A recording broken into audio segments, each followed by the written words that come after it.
Mon quotidien, c'était les avions, les aéroports, les gares, les TGV. Quand tu loupes tes enfants, t'as pas vu les premiers pas, t'as pas fait les anniversaires, t'as été juste présent en naissance et puis après le reste, t'étais pas là. Du coup, tu te dis, il y a un truc qui va pas.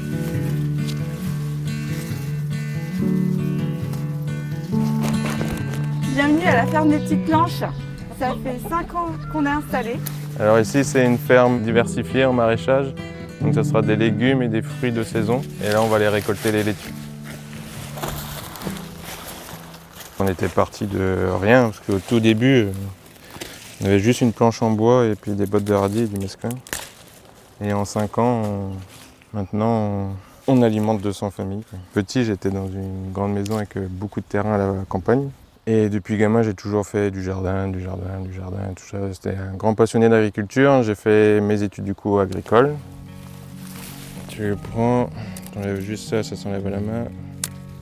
Et tu le mets comme ça et après tu mets tout en caisse. C'est pas très grave si tu casses les feuilles, c'est pas. Après, j'ai travaillé dans une entreprise qui faisait des logiciels de gestion pour les entreprises du BTP. Moyennes et grandes entreprises du BTP. À la fin, ouais, c'était super loin du monde agricole.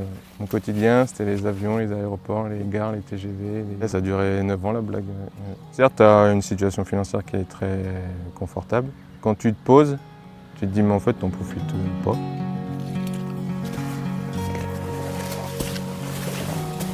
Que ce soit Thomas ou moi, on passait quand même beaucoup de temps au travail. Et l'envie est venue d'avoir une vie plus saine, je dirais. Ça a commencé dans la tête de Thomas.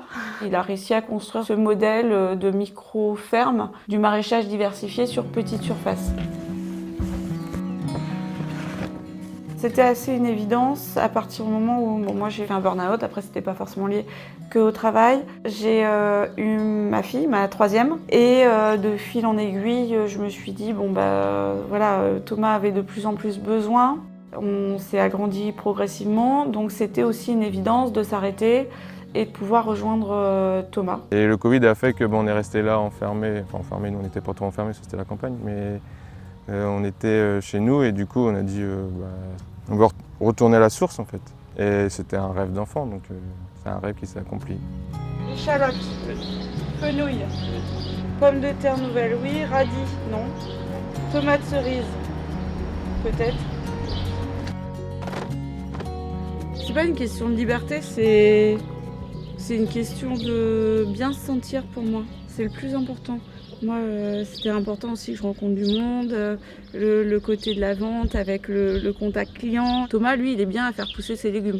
Et moi, l'activité, là, aussi diversifiée qu'elle est, ça me convient. C'est sûr que c'est un projet familial, hein, t'embarques tout le monde avec toi. Après, je suis assez têtu, donc pour le coup, Pélagie, elle a toujours été là, dès qu'elle avait à donner un coup de main, elle a toujours été présente, toujours été à mes côtés.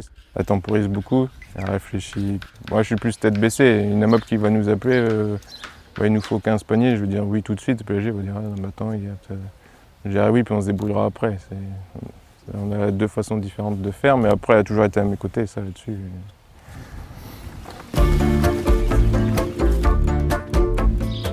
Nous, produire en bio, ça a été une évidence parce qu'on ne pouvait pas faire autrement. On a des enfants, on pense à leur bien-être. Quand tu vas chez ton maraîcher, tu vois un légume qui a un certain prix. Derrière, qu'est-ce que tu vas payer? Tu vas payer l'homme qui va le produire, qui va en prendre soin, qui va le récolter, qui va te l'amener là où tu l'achètes. Et ça, c'est important de le regarder aujourd'hui. Et c'est l'avenir.